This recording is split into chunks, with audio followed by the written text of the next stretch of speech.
आज की हमारी वर्कशीट है वर्कशीट नंबर 8 और ये क्लास 8 की वर्कशीट है जिसमें कि हम लोग साइंस सब्जेक्ट को डिस्कस करेंगे और डेट है 21 अक्टूबर 2020। तो चलिए वर्कशीट शुरू करने से मैं आपको पहले बता दूं कि आप लोगों ने हमारे चैनल को अभी तक सब्सक्राइब नहीं किया है तो सबसे पहले सब्सक्राइब करें और जितने देखते हैं कम से कम उतने लाइक तो कर दें, क्योंकि आपके लाइक और सब्सक्राइब से ही हमारे उमंग बढ़ते हैं, हमारे अंदर उत्साह आता है। तो अपना सब्सक्राइब और लाइक हमें दिखाएं, लाइक बटन उस पर कम से कम 500 लाइक तो आने ही चाहिए। तो आप लोग इस बात को ध्यान में रखेंगे। तो चलिए हम लोग शुरू करते हैं आज की वर्कशीट। यदि आपका सर्दी के मौसम में आम खाने का मन कर रहा हो या गर्मी के मौसम में स्ट्रॉबेरी खाने का मन कर रहा हो तो आप क्या करेंगे। यहाँ बिल्कुल उलट बात होगी, क्योंकि आम तो मिलता है गर्मी के दिनों में और स्ट्रॉबेरी जाड़े के दिनों में। तो फिर अगर सर्दी के दिन में आम खाने का मन करे तो क्या करेंगे, गर्मी के दिन में स्ट्रॉबेरी खाने का मन करे तो क्या करेंगे। तो जैसा कि हम जानते हैं कि सूक्ष्मजीव वातावरण में लगभग हर जगह मौजूद होते हैं और यदि इनको उचित परिस्थिति जैसे ताप और नमी मिल जाए तो बहुत तेज़ी से वृद्धि करते हैं। भोजन का संदूषण एक रासायनिक अभिक्रिया है। अब चलिए, ये संदूषण क्या है। संदूषण मतलब दूषित, खराब कर देना। तो भोजन का खराब होना एक रासायनिक प्रक्रिया है।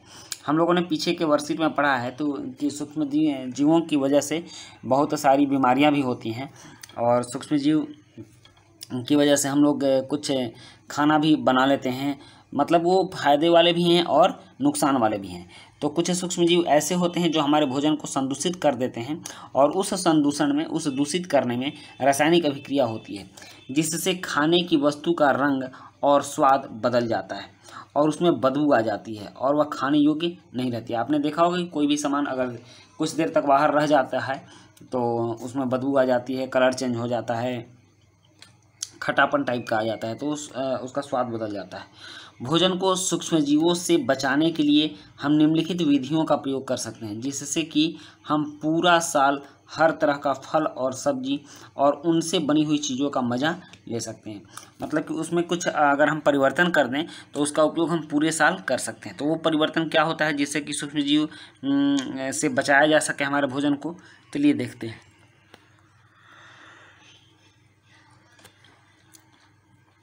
उस परिवर्तन को कहा जाता है परिरक्षण, मतलब कि रक्षा, सूक्ष्मजीवों से रक्षा। भोजन को सूक्ष्मजीवों से बचाओ, ठीक, भोजन को सूक्ष्मजीवों से बचाओ या भोजन की रक्षा सूक्ष्मजीवों से, इसको खाद्य परिरक्षण के उपाय कहते हैं।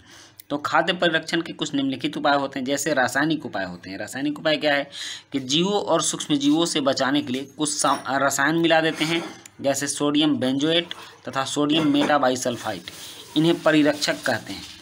ये रसायन मिला देने पर कोई भी सामान जल्दी खराब नहीं होता है। तो रासायनिक परिरक्षक हैं ये दोनों, सोडियम बेंजोएट और सोडियम मेटाबाइसल्फाइड। ये किसी भी सामान में मिला देते हैं तो जल्दी खराब नहीं होता है। आप देख लीजिए जैसे फ्रूटी है तो इसमें आम के जूस को हम लोग रख कर और कई महीनों तक उपयोग करते हैं। तो इस तरह से हम लोग सीजन के बाद भी इसका उपयोग करने के लिए कुछ रासायनिक तरीका अपनाकर उपयोग कर सकते हैं। नेक्स्ट है नमक द्वारा परिरक्षण। मांस, मछली, आम को सूखे नमक से ढक देते हैं जिससे कि सूक्ष्मजीवों की वृद्धि नहीं होती है। सूखे नमक में सूक्ष्मजीव नहीं पनपते हैं, इससे ये सड़ने से बच जाते हैं और कुछ दिनों तक हम इनका उपयोग कर लेते हैं। उसके बाद है चीनी द्वारा परिरक्षण। चीनी के प्रयोग से खाद्य पदार्थों की नमी में कमी आती है जो जीवाणुओं की वृद्धि को रोकती है। खाद्य पदार्थों की अगर नमी समाप्त हो जाती है तो जीवाणु उसमें नहीं पनप पाते। जैसे जैम हो गया, आपने मुरब्बा देखा होगा, आंवले के मुरब्बे देखे हैं ना, तो वो कैसे परिरक्षण होता है, वो चीनी के द्वारा ही परिरक्षण होता है। तो आंवला का मुरब्बा भी चीनी द्वारा परिरक्षण का एक उदाहरण है। और जैम, किसी भी फल का जैम ले लीजिए, वो भी चीनी के द्वारा परिरक्षित होता है। उसके बाद है तेल एवं सिरके के द्वारा। अचार, फल, मांस एवं मछलियों का परिरक्षण तेल एवं सिरके के द्वारा होता है। जैसे कि हम कोई भी अचार लगाते हैं, आम का अचार लगाए, आंवला का अचार लगाए, किसी फल का अचार, सेव का भी अचार लगता है, उसका अचार लगाए, मछलियों का और मांस का अचार लगता है। हालांकि हमारे यहाँ तो इसका प्रचलन नहीं है, लेकिन ये होता है। तो इन सबों का परिरक्षण हम लोग तेल एवं सिरके के द्वारा करते हैं, क्योंकि तेल और सिरकों में सूक्ष्मजीव नहीं पनप पाते हैं, इसलिए ये बच जाते हैं और बहुत दिनों तक हम इनका उपयोग करते हैं। नेक्स्ट है गर्म एवं ठंडा करना। दूध को उबालते हैं, जिससे अनेक सूक्ष्मजीव नष्ट हो जाते हैं। जब दूध का टेम्परेचर बढ़ता है तो उसके अंदर रहने वाले जितने भी सूक्ष्मजीव हैं सारे नष्ट हो जाते हैं। इसी प्रकार भोजन को फ्रिज में रखते हैं क्योंकि कम ताप सूक्ष्मजीवों की वृद्धि को रोकता है। फ्रिज में टेम्परेचर कम रहता है और सूक्ष्मजीव, देखिए सूक्ष्मजीवों के को बढ़ने के लिए 30 से 35 डिग्री का जो टेम्परेचर होता है ना, ये सबसे अच्छा टेम्परेचर होता है सूक्ष्मजीवों के विकास के लिए। तो 30 से 35 डिग्री के टेम्परेचर के बीच वो ज़्यादा विकास करते हैं। ओके, आप समझ गए। लेकिन फ्रिज में क्या होता है, फ्रिज का टेम्परेचर काफ़ी कम होता है, तो उतने कम टेम्परेचर में वो खुद का विकास नहीं कर पाएंगे, इसलिए 10 के 10 रह जाते हैं और भोजन भी सड़ने से बच जाता है। अगला एक चीज़ है पाश्चुरीकरण। पाश्चुरीकरण क्या है? पाश्चुरीकरण होता क्या है कि इसमें दूध को 70 डिग्री सेंटीग्रेड पर 15 से 30 सेकंड के लिए गर्म करते हैं।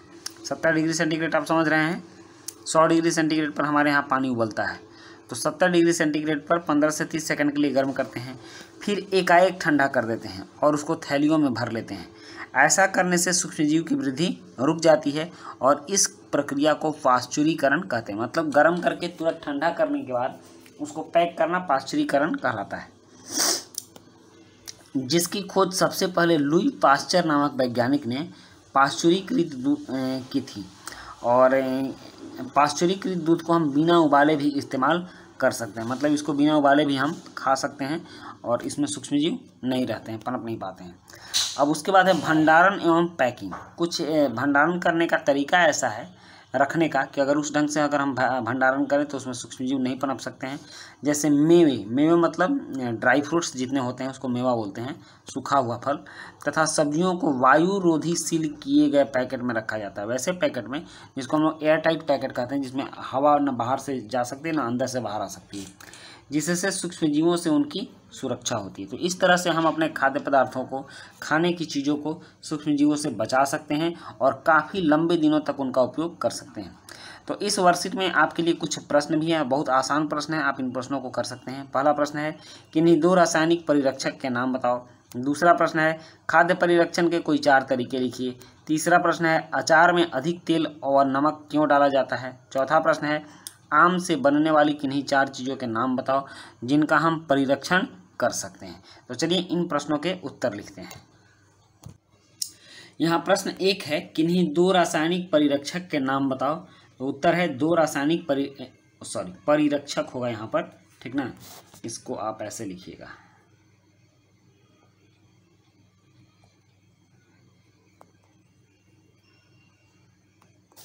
परिरक्षक, ठीक। तो 2 रासायनिक परिरक्षक हैं, सोडियम बेंजोएट तथा सोडियम मेटाबाइसल्फाइड। उसके बाद है प्रश्न 2 है खाद्य परिरक्षण के कोई 4 तरीके लिखिए। खाद्य परिरक्षण आप यहाँ देख लीजिए, खाद्य परिरक्षण के कोई 4 तरीके क्या क्या हो सकते हैं। तो इसका उत्तर है खाद्य परिरक्षण के 4 तरीके निम्नलिखित हैं। पहला है रासायनिक उपाय, दूसरा नमक द्वारा परिरक्षण, तीसरा है चीनी द्वारा परिरक्षण और चौथा है तेल एवं सिरके द्वारा परिरक्षण। उसके बाद है अचार में तेल और नमक क्यों डाला जाता है। तो इसका उत्तर है सूक्ष्म जीवों से खाद्य पदार्थों की रक्षा के लिए तेल और नमक डाला जाता है। और चौथा प्रश्न है आम से बनने वाली किन्हीं 4 चीज़ों के नाम बताओ जिनका हम परिरक्षण कर सकते हैं। तो इसका उत्तर है आम का अचार, उसका परिरक्षण कर सकते हैं, आम की चटनी, आम की आइसक्रीम और आम का जूस। तो इस तरह से बच्चों हम इन सभी खाद्य पदार्थों का परिरक्षण कर सकते हैं। और आपके वर्कशीट के 4 प्रश्न हो गए, आपने पूरा वर्कशीट देखा, इसके लिए आपको धन्यवाद। मिलते हैं हम लोग नेक्स्ट वर्कशीट में।